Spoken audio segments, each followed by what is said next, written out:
하나님은 아버지시다. 하나님은 우리의 아버지 되십니다.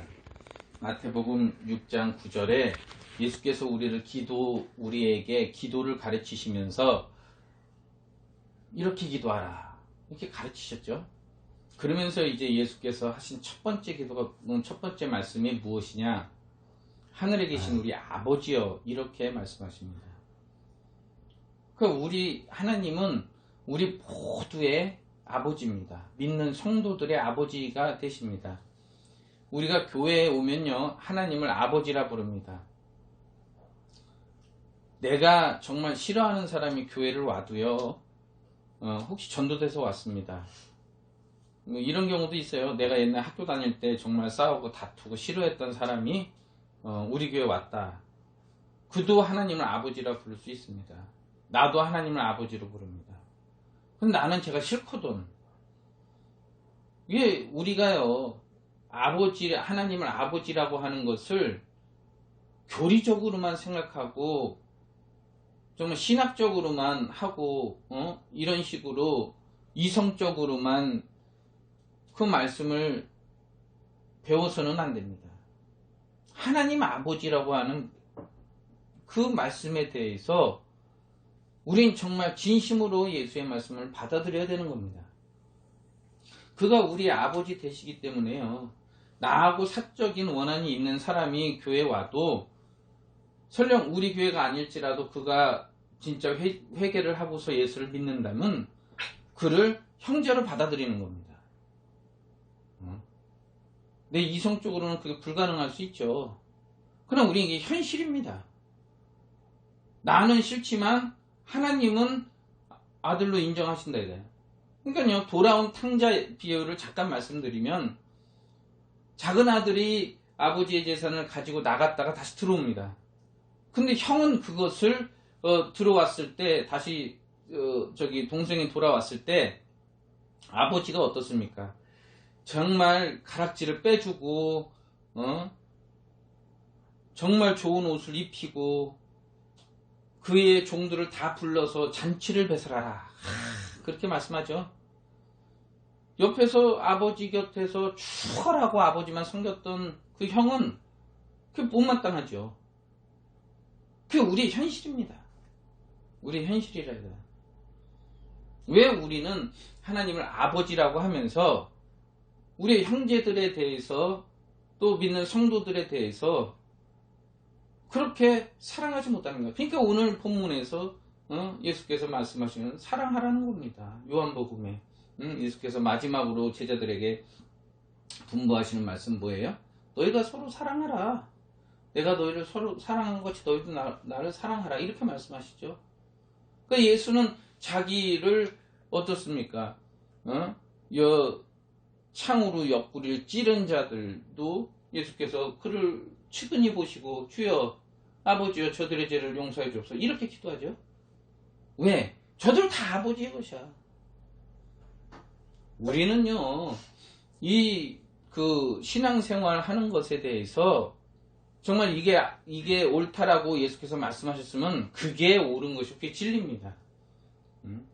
하나님을 아버지라고 부르는 것은 이성적으로 내가 기도할 때 필요로 해서 부르는 것이 아니라 실질적으로 내 삶에서 그가 내 아버지 되신다는 거죠. 그게 어떻습니까? 우리가요, 신문 기사 같은 거 보면 무슨 높은 사람 자제들이 아빠 찬스, 엄마 찬스 이런 거 쓰죠. 그럼 그 사람들에 대해서 비난하고 정말 손가락질하고 때로는 부러워하기도 합니다. 그들이 아빠 찬스 쓰는 것처럼 믿는 사람들도요, 하나님 우리 아버지라며 우리는 언제든지 아빠 찬스를 쓸 수 있습니다. 믿는 사람들은 실질적으로 그렇게 되기 위해서는 어떻습니까? 지식적으로만 하나님을 아버지라고 부르는 것이 아니라 그를 정말 내 아버지처럼 우리 눈에 보이는 아버지를 주셨죠. 그와 같이 똑같이 하나님이 우리를 그렇게 여기신다, 자녀로 여기신다는 것을 우리가 늘 인식하고 사는 겁니다. 그냥 기도할 때만 하나님 아버지 하고 생활 속에서는 어디 갔나 없는 것이 아니라 항상 아버지가 나를 도와주시고 인도하신다 하는 것을 우리는 생활 속에서. 그래서 그러니까 형제를 사랑하라. 이게 억지로 그게 어떻게 이성적으로 되는가 이것이 아니라 정말 저가 내 동생이고 저가 정말 예를 들어서 이렇게 생각해요. 내가 이 한 40쯤 됐는데요. 우리 아버지가 어머니랑 정말 늦둥이를 낳았다고 생각합시다. 그래갖고 갓난아기가 태어나면 그를 어떻게 하겠습니까? 그가 말 안 듣고 그래도 그냥 업어주고 재워주고 그를 돌봐주지 않습니까? 그러니까 새로운 사람이 들어오고 또 이 예수 밖에 있던 사람이 교회 안에 들어오면 여러 가지 모르는 것들도 많고 교회 안에서 여러 가지 이렇게 잘 못 어울리는 부분도 있습니다.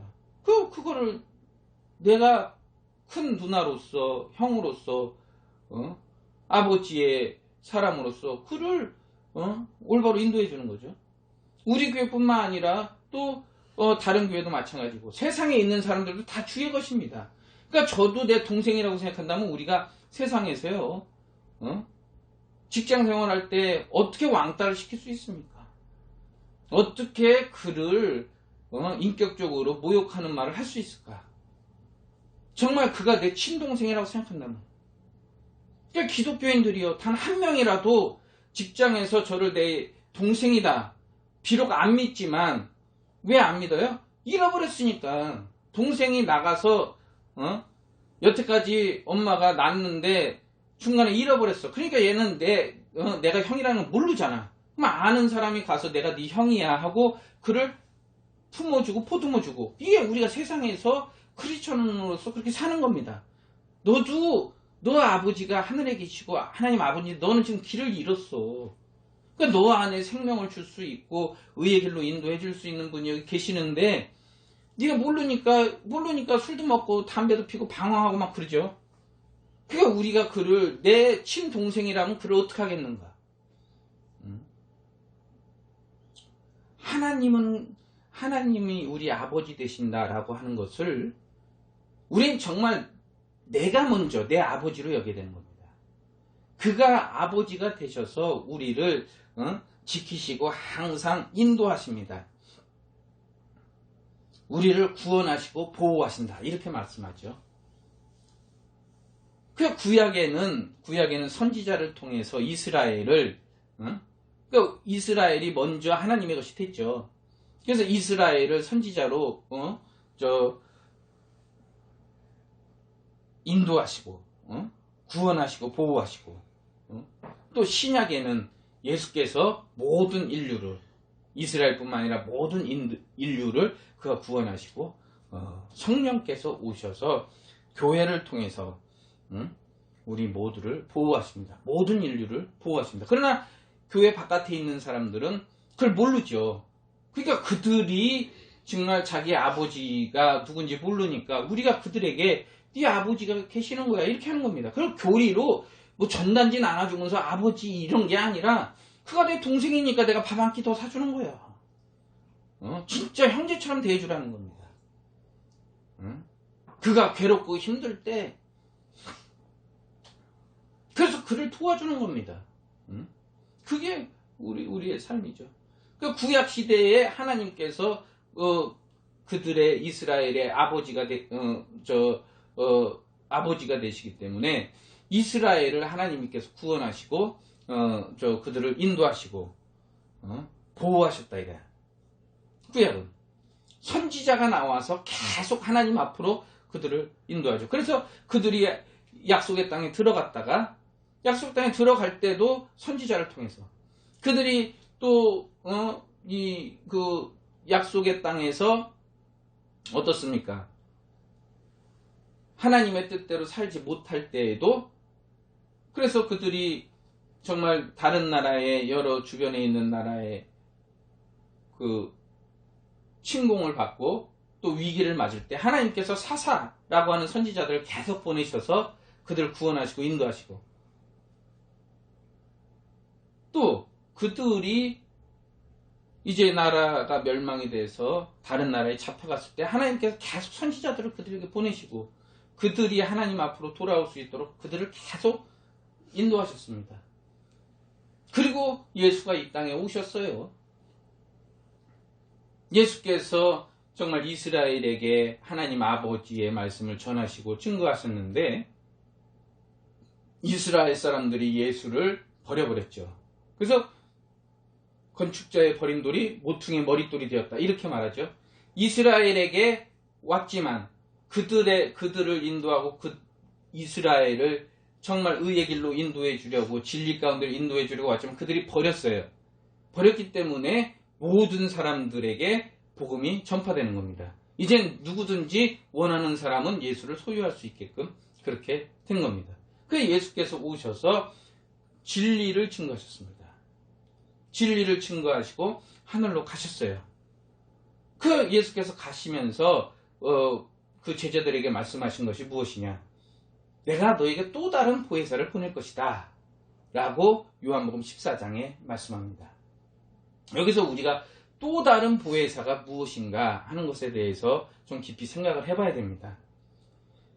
지난주에요, 보혜사라고 하는 말씀이 예수께서 보혜사라고 소개한 이 성령 보혜사라고 하는 단어가 요한복음에만 나온다고 제가 말씀을 드렸죠.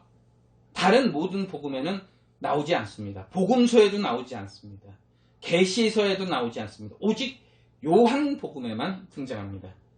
근데 이거를 이 요한복음의 구도를 좀 잘 알아야 됩니다.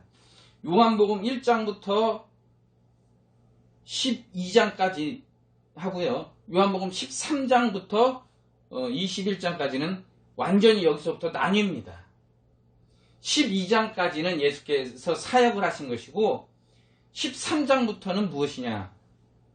예수께서 이제 떠나가시면서 제자들에게 마지막 이별을 준비하시면서 제자들에게 하신 한편의 긴 설교입니다.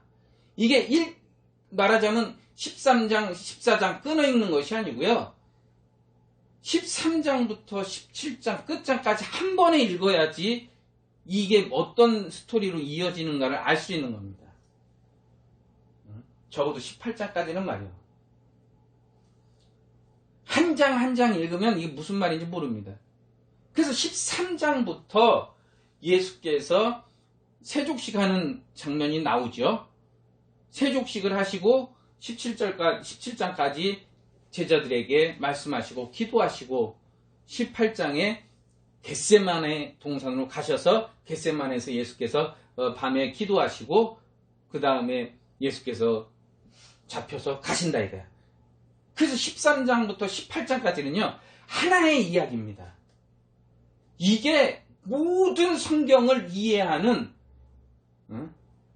정말 조금 더 말하면요 19장까지 가면 모든 성경을 이해하는 핵심 내용이 여기 다 들어있습니다.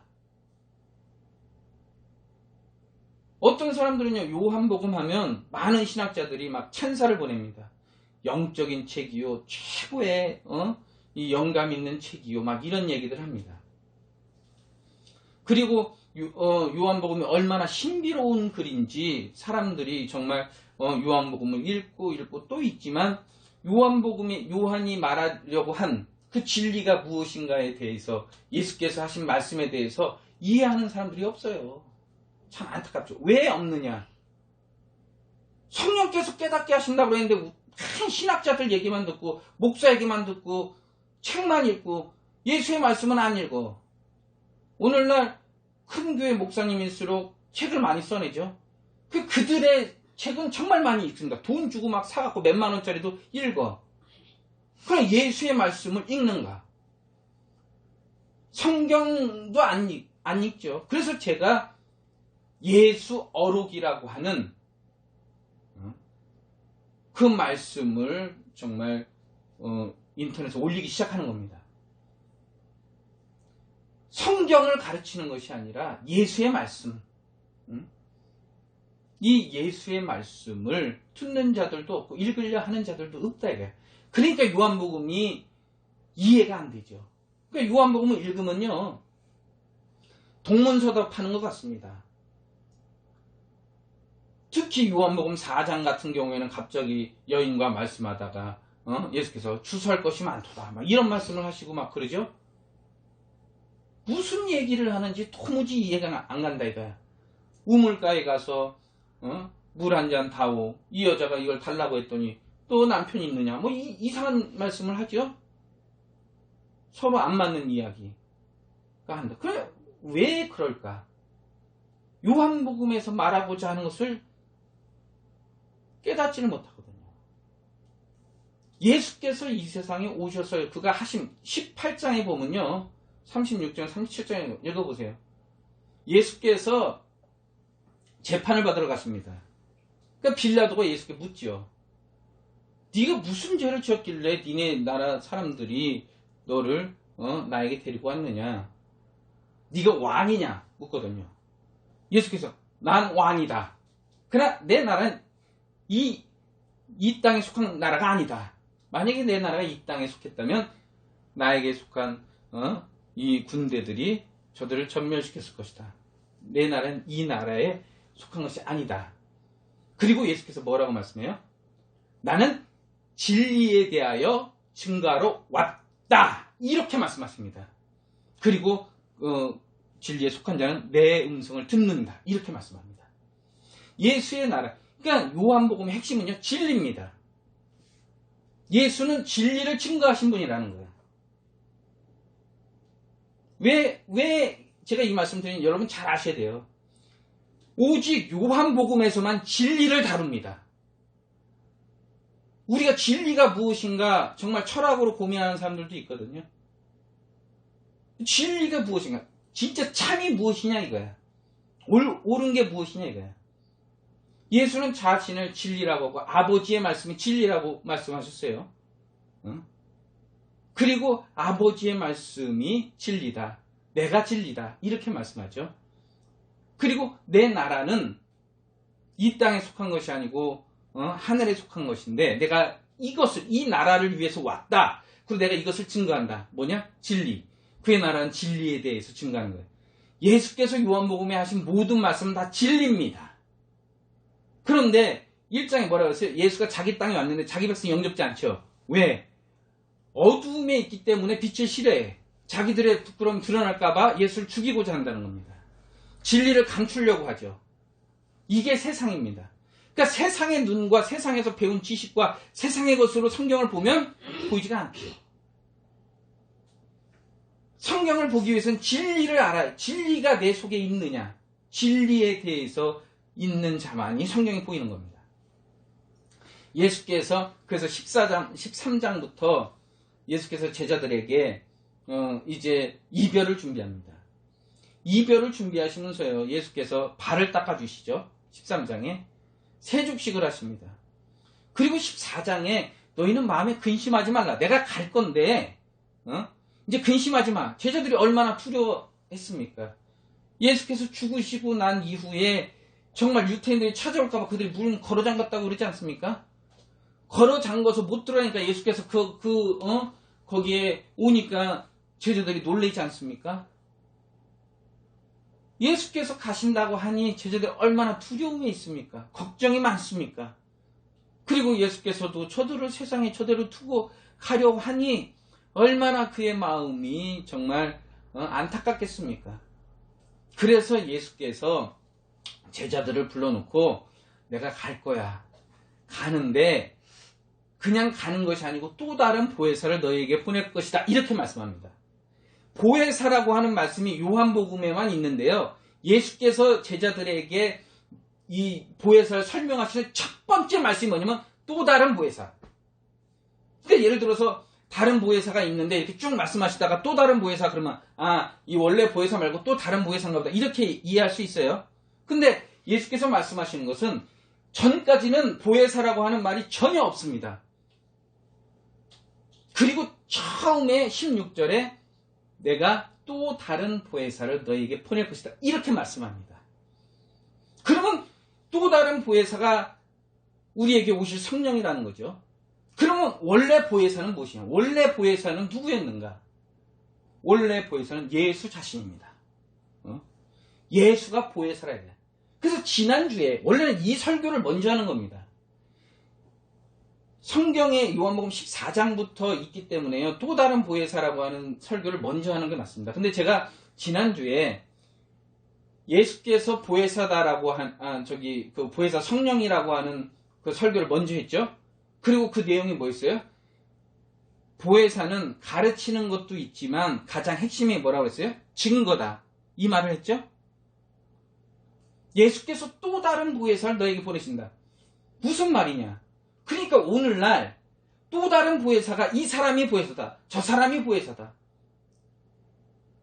정말 예전에는 재림 예수다. 내가 예수다. 이랬는데 이제는 자기들이 보혜사다. 서로 주장하고 별 진짜 말도 안 되는 얘기들을 늘어놓습니다.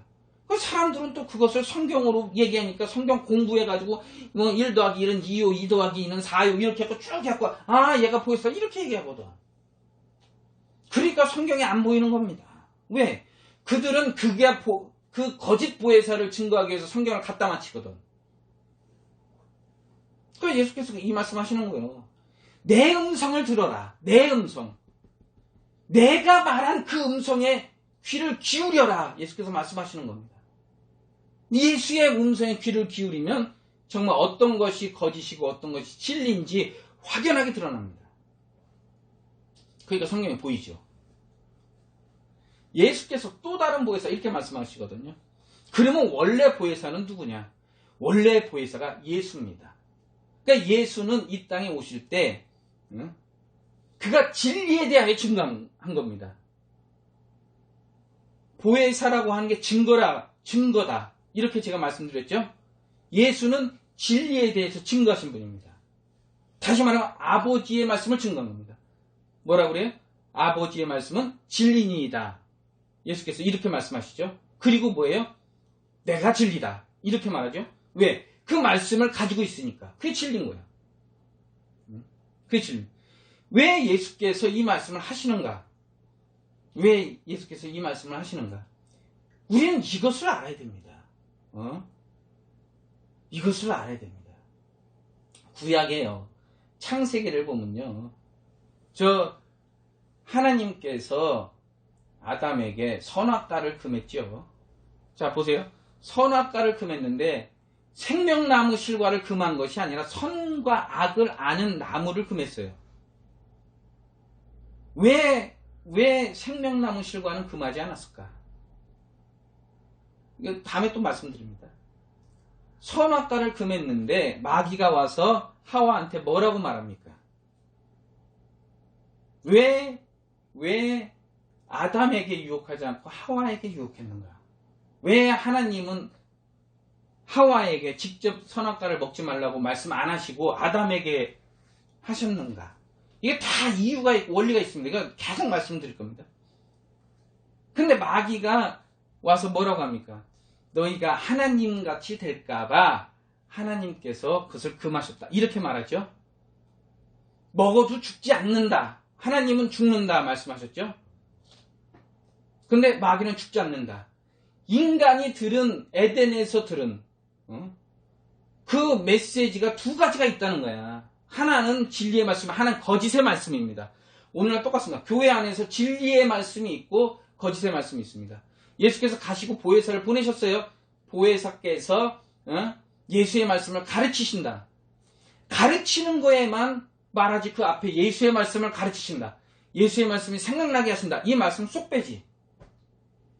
그러니까 가르치는 사역 이것만. 그래서 맨 성경을 이르사 태초의 말씀 계시나 외우고 맨 이것만 한다 이게. 가르치니까. 뭘 가르치냐? 예수의 말씀. 진리를 가르친다요. 왜? 어떠한 말이 진짜인지. 아담은요. 인류는 에덴 동산에서 정말 마귀의 말을 받아들임으로 인해서 뭐가 됐습니까? 하나님을 오해하게 됐다 이거야. 거짓을 받아들임으로. 그래서 인간의 뇌 속에서 하나님은 정말 나쁜 신이 돼버린 겁니다. 하나님 입장에서는 억울하죠. 모든 거 다 줬는데 정말 너를 사랑하고 우리를 그의 자녀로 삼아주시려고 했는데 하나님을 오해하고 있으니 하는 편에서 얼마나 답답합니까? 아니라고 해도 인간들이 믿지 않는다 이거야. 응? 그래서 하나님께서 그럼 니네 마음대로 살아봐. 니네가 정말 살 수 있는가 살아보라 하고 에덴 밖으로 내보내셨어요. 그리고 나서 인간이 어떻게 됐습니까? 서로 죽이고 형제를 죽이고 싸우고 이렇게 됐죠. 이게 마귀의 거짓으로부터 나왔다 이거야. 그래서 그 이후에 모든 사람들은요 다 거짓에 속한 것을 배우고 듣고 자랍니다. 그래서 예수께서 오셔서 진리를 증거하죠. 오직 이 땅에 오셔서 진리에 대해서 말씀하시고 아버지의 말씀이 진리다. 너희가 그것을 먹으면 정말 죽는다. 죽기 이전에 돌아오기를 아버지께서 간절히 원하신다. 그래서 나를 보내셨다라고 아버지의 그 진심을 말하는 사람은 예수밖에 없다는 겁니다. 그래서 진리예요, 예수가. 그래서 예수는 아버지가 참되심을 증거하신 분입니다. 그래서 예수가 예수 자체가 증거예요. 예수가 십자가에 못 박혔죠. 발에 못자국 있죠. 머리에 가시 자국 있죠. 옆구리에 창자국 있죠. 이것이 뭡니까? 진리를 증거하기 위해서 그가 입은 상처라 이거야. 그래서 천국에 가면요 예수의 모습은 어떠냐? 정말 손에 못자국이 있고 머리에 가시 자국이 있고 이 모습이라 이거야. 영원히 그의 모습은. 왜? 진리를 증거하기 위해서 죽으셨거든요. 그래서 예수 자체가 증거입니다. 부정할 수 없고 부인할 수 없는 증거입니다. 그래서 예수께서 오셔서 나는 아버지의 말씀을 증거한다. 그 말씀하시고 나는 진리에 대해서 증거하러 왔다. 이렇게 세상에 통치한 당시에 로마의 최의 그 황제가 세상의 모든 권력을 갖고 있지 않습니까? 그의 분봉왕으로 있던 헤로데에게 예수께서 말씀하는 겁니다. 응? 내가 왕이다. 그러나 이 세상에 속한 왕이 아니다. 난 진리에 대하여 증거하러 왔노라. 이렇게 말씀하죠. 그러니까 예수가 증거입니다. 하나님을 오해한 인류에게 정말 하나님만이 우리에게 생명을 줄 수 있는 분이시고 우리를 살리실 수 있는 분이라 그가 증거한 겁니다. 예수께서. 그래서 예수가 보혜사예요. 그리고 예수께서 뭐라고 말씀합니까? 내가 나를 증거하고 아버지께서 나를 증거한다. 이렇게 말하죠. 그러니까 예수를 아버지께서 증거하시고 본인 자체가 증거가 되는 겁니다. 그래서 예수가 보혜사예요. 우리에게 하나님을 보여주신 보혜사입니다. 하나님의 말씀을 증거하신 그 증거를 갖고 있는 보혜사입니다. 그리고 그가 이제 가니까 그럼 그 증거를 누가 갖고 있냐? 성령께서 갖고 계신다는 거예요. 그 또 다른 보혜사가 되는 겁니다. 그 증거, 아들이 아버지에 대해서 이야기한 그 증거, 그거를 성령께서 가지고 그대로 오신다는 거예요. 근데 어떻게 오시느냐? 내 이름으로 보내신 성령. 그랬거든요. 그러니까 뭐라고 말해요? 보혜사는 직분이고 이름은 예수다. 이렇게 얘기하거든 또. 그래야 삼위일체다. 그러니까 성경이 안 보이는 거야. 출애굽기에요. 모세가 너 가서 내 백성 구해라 했을 때 모세가 뭐라고 말합니까? 당신 이름이 뭡니까? 내가 그들에게 가서 뭐라고 얘기합니까? 그랬더니 하나님 뭐라고 그래요? 나는 스스로 있는 자고 여호와다. 너는 바로에게 가서 스스로 있는 자가 나를 너희에게 보냈다. 이렇게 얘기하라. 그 5장 읽어보세요. 5장 1절부터. 모세가 바로에게 갑니다. 여호와께서 내 백성 내놓으라 하신다. 여호와가 누구간데 내가 그를 내줄 수 있느냐. 이렇게 말하거든요. 모세는요. 여호와라고 하는 이름으로 그러니까 대언자 대신 이야기한 겁니다. 그의 이름 그가 보내셨다는 거야. 그 이름으로 왔다는 말은 예수 당신 누굽니까? 묻잖아요. 아버지께서 보내셨다. 여호와 하나님께서 보내셨다. 그래서 나는 그의 이름으로 왔다. 그가 보내신 대통령의 특사가 있습니다. 그러면 대통령의 특사가 가. 당신은 어떻게 왔습니까?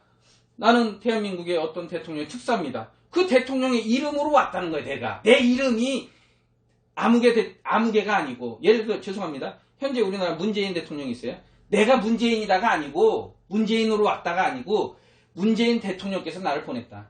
박근혜 대통령께서 나를 보냈다. 노무현 대통령께서 나를 보냈다. 이 말이요. 그러니까 성령께서 오실 때 예수 이름으로 오신다. 예수께서 보내셨다는 겁니다. 왜? 그 증거를 가지고 있기 때문에. 그래서 그 제자들에게 예수께서 말씀하신 진리, 그가 가지고 있던 증거, 이 증거를 성령께서 그대로 인류에게 전하시는 겁니다. 그대로 정말 눈끝만큼도 혼합되지 않고, 순도를 얘기할 때 금을 99%를 순금이라고 말합니다. 원래 순금은 없어요.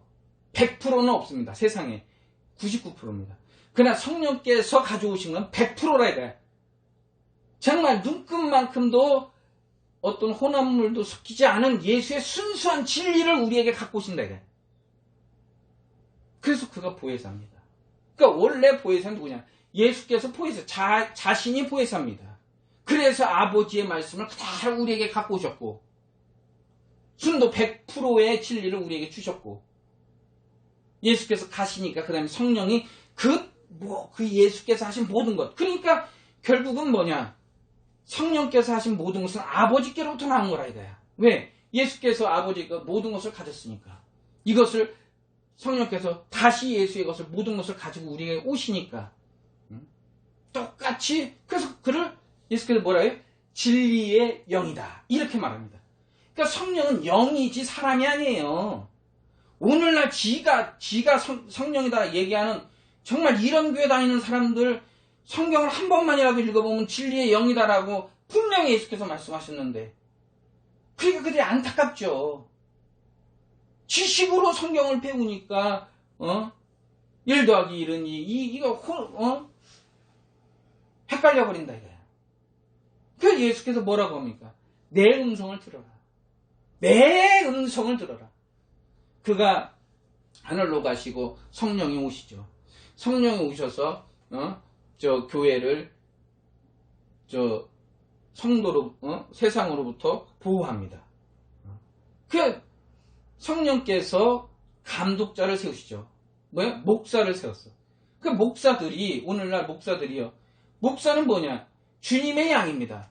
모든 사람이 다 주님의 양이야. 우리는 청지기로서 주님의 음성을 들을 수 있도록 안내하는 겁니다. 그건 주님의 음성이 아니야. 이쪽으로 와. 그건 주님의 음성이 아니야. 이쪽으로 와. 그럼 오늘날 많은 교회 목사들이 전부 다 그런다.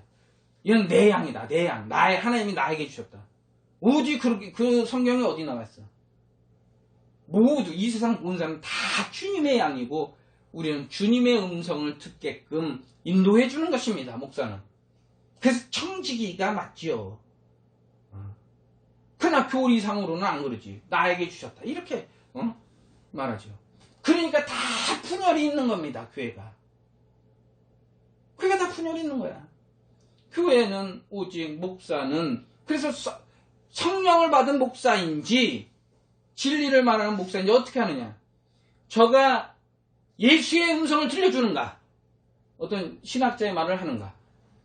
예수의 음성이 없다면 예수를 진리로 증거하지 않는다면 그는 성령이 세운 목사가 아니라는 겁니다. 예수 앞으로 인도하는. 그 또 다른 보혜사가 무엇이냐? 그럼 또 다른 보혜사가 있으면 원래 보혜사가 있을 거 아니에요. 원 보혜사가 있으니까 또 다른 보혜사라고 말씀할 거 아닙니까? 그러니까 예를 들어서 성령을 보혜사다. 또 다른 보혜사니까 그러면 성령이 보혜사니까 또 다른 보혜사니까 내가 보혜사야. 그러니까 오늘날 목사들이 다 자기가 보혜사다. 이단들이 이렇게 말하죠. 예수께서요. 또 다른 보혜사라고 말씀하신 게 요한복음 16장에 처음 언급한 게 보혜사를 언급할 때 보혜사를 언급하기 이전에 또 다른 보혜사를 언급했습니다. 그러니까 보혜사가 무엇이냐? 증거하는 것이다. 예수께서 나를 증거하실 것이요. 이렇게 말하거든요.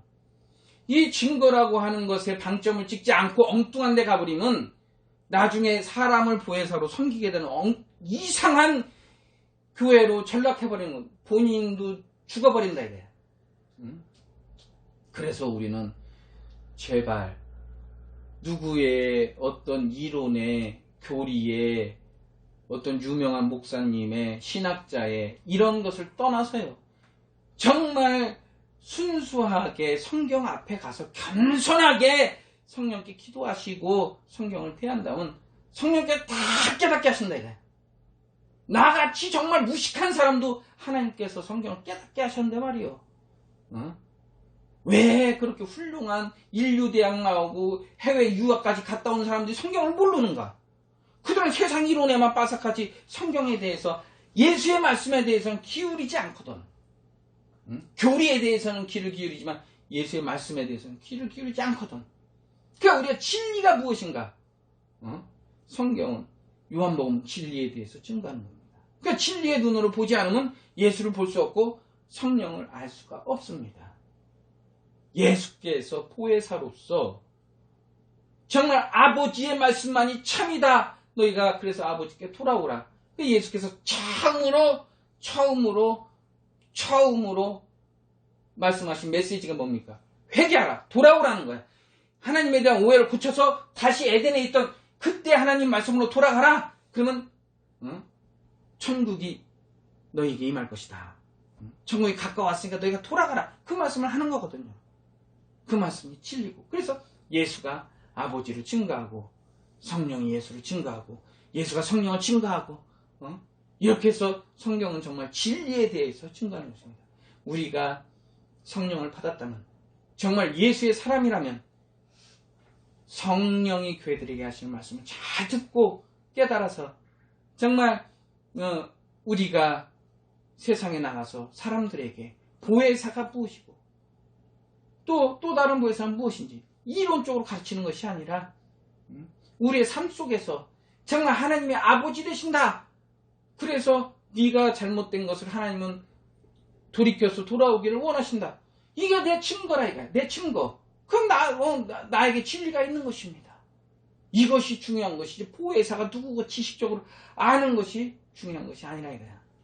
사랑하는 우리 성도 여러분, 우리는 정말 성령이 교회들에게 하는 음성을 듣고 신앙생활 하시는 우리 예수님의 교회 성도들 되시길 예수 이름으로 축원합니다.